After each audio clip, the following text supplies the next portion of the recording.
Hi, this is Archon Eagyn, And this is Commissar Ironheart. and we're two 40k fantasy players. I've been playing since 3rd edition, actually. I'm a 4th edition player. I'm actually more into Warhammer Fantasy. I play Skaven pretty competitively in the major tournament circuit. Last tournament I went to was Bayou Battles. Didn't do too terrible there. If I could, paint, I'd do better.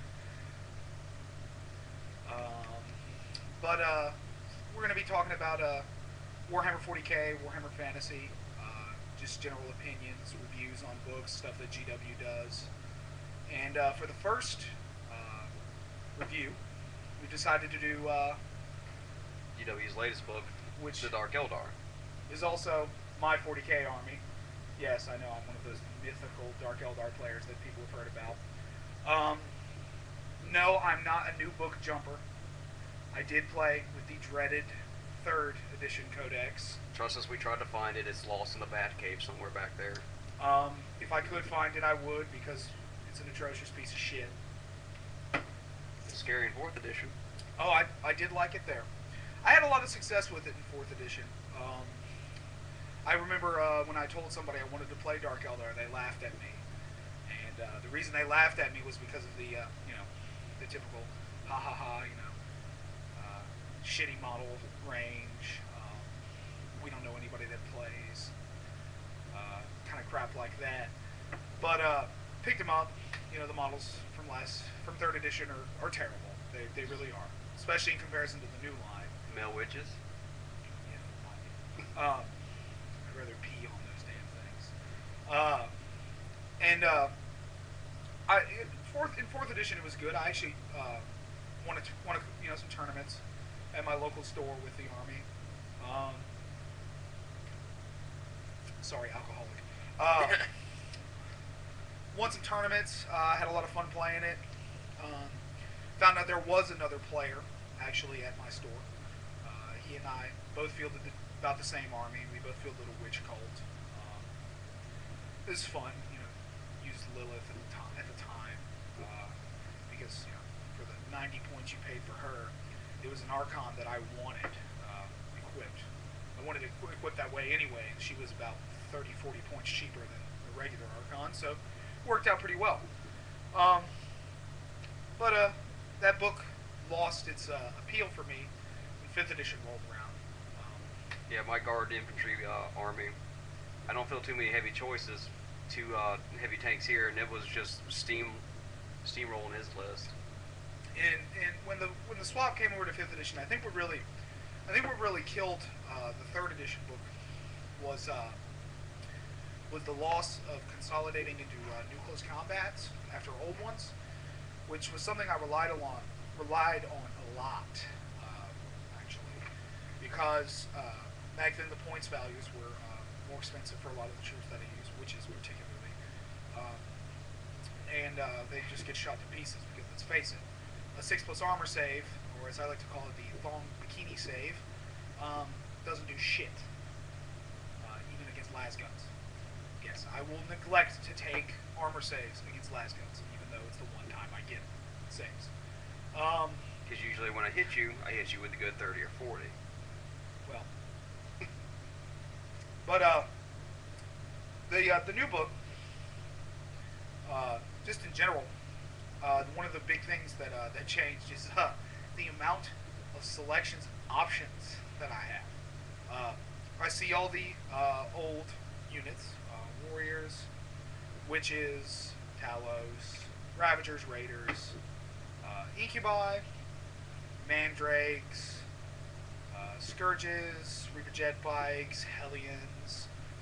Those are all back in different slot selections now, and obviously a lot more effective now with some of the new weaponry and choices that I can take. And one of the things I really love, because I've always been a fan of the fluff, the story of all of Games Workshop stuff, was how much they expanded on the story for Dark Eldar. Before, I was always trying to, kind of like either make shit up, because if you've ever read the 3rd edition book, the fluff section is tiny. Yeah, it's possibly like 3 or 4 pages at best. I believe the 3rd edition book is about 30 or 40 pages. It's pathetic. But they explain why there are more Dark Eldar than Eldar now, which was something really cool that I wanted explained. Fucking creepy. 2 babies. They make the majority of people born in Commissar are actually not live birth. They're 2 babies. And that is where one of the new unit selections, the Kabbalite Trueborn, which are actually warriors that were born from a noble family or whatever. They shun all the half-borns, as they call them. I like the new addition of like a monstrous infantry kind of unit, the Grotesque. They changed them to like an Ogren unit. Rags are obviously the newer form of Grotesque and stuff like that. And the new units, they put the Razorwing Fighter, the Void Raven Bomber, and then they put the Kronos Parasite Engine, which actually I want to field one because of the new edition of paint tokens. We can talk about that. Paint tokens, he doesn't like paint tokens. No, I don't. But my list right now is sitting on 45 witches, 40 warriors, 20-man squad, 2 10-man squads mounted in raiders, an Archon, 8 incubi, a homunculus with them. There's a homunculus in one of the warrior squads. Actually, one of the warrior squads is 9-man because of that. And I've got 2 Ravagers, and that's actually about it. But I want to field some other things. I want to field some Reaper jet bikes and fly over people, cut them up. He has some opinions about the book that I think he doesn't like some of the things. It will just so you know, if you ever bring those fucking jet bikes, you're going to see a bunch of Hydras on the field. Oh, I'll be looking forward to it. But now I want to just ask the Commissar here. What were your experiences fighting the 3rd edition book as opposed to fighting this book? Well, back in 4th edition, it was horrible because if the fucking Witch Cult got into hand-to-hand combat, it was my whole gun line used to just vaporize. And then when it came to 5th edition, it was, oh, I lost the guard squad. Good thing that 20-man witch unit can't do anything else. Now in this book, I'm scared to move my tanks. Because the one game that we fought had a Lehman Russ Demolisher roll out in the middle of the field. I'm like, oh, it's 14-13. This thing will never die. Not in the first turn. He popped it with 2 shots. Mm-hmm. Popped it with 2 shots, and that really hurt. That was my big nice tank. I mean, I could do that in 3rd edition, but the Ravager wasn't as mobile before. Alright. Some of the big things, because I know a lot of Dark Eldar players, especially the other one at the store. We both use webway portals. And one of the big things, and I know he's proud of it, was a 4th edition webway one-shot kill.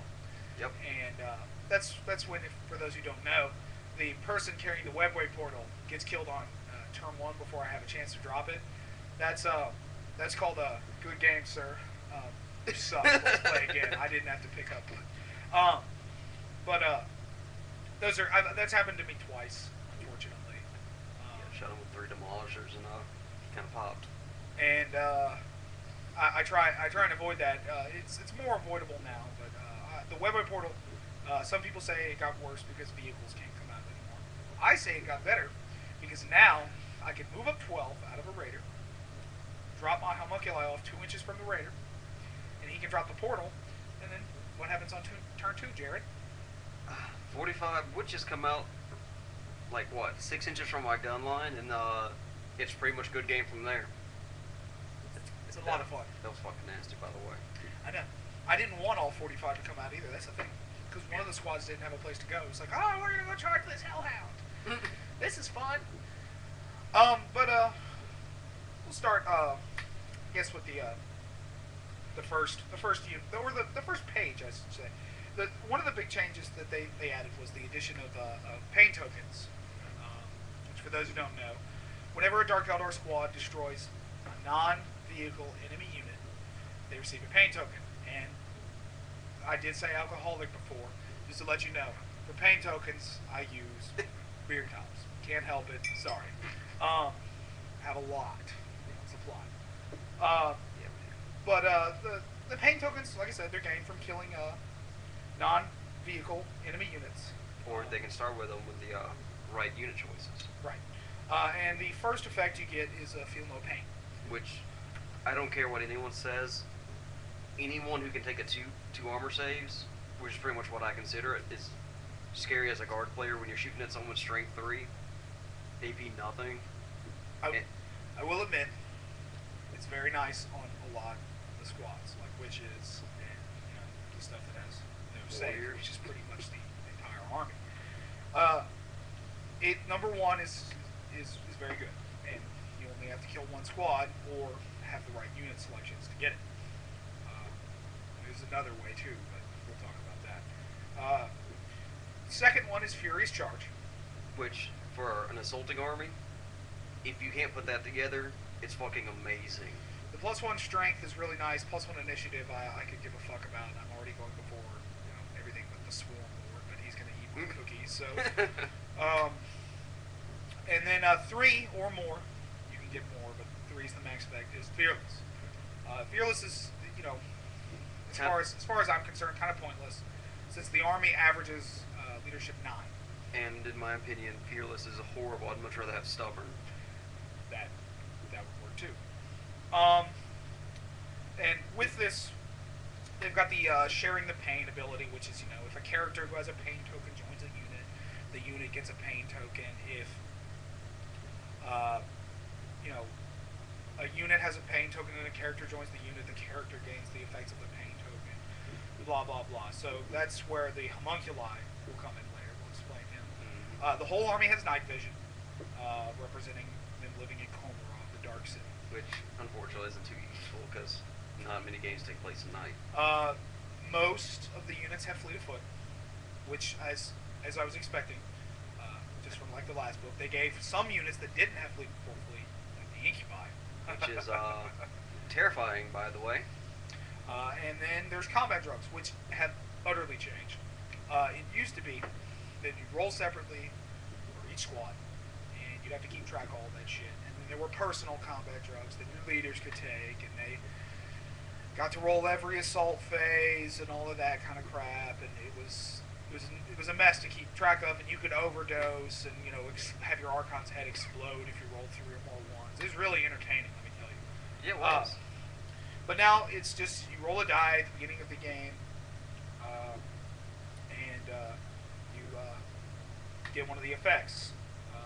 The first effect is fleet of foot on 3d6, pick the highest. Which, in my opinion, isn't too useful for your entire army. The second result is +1 weapon skill. The third result is +1 strength, which is nice if I'm fighting Marines or something like that. Or just anybody in general.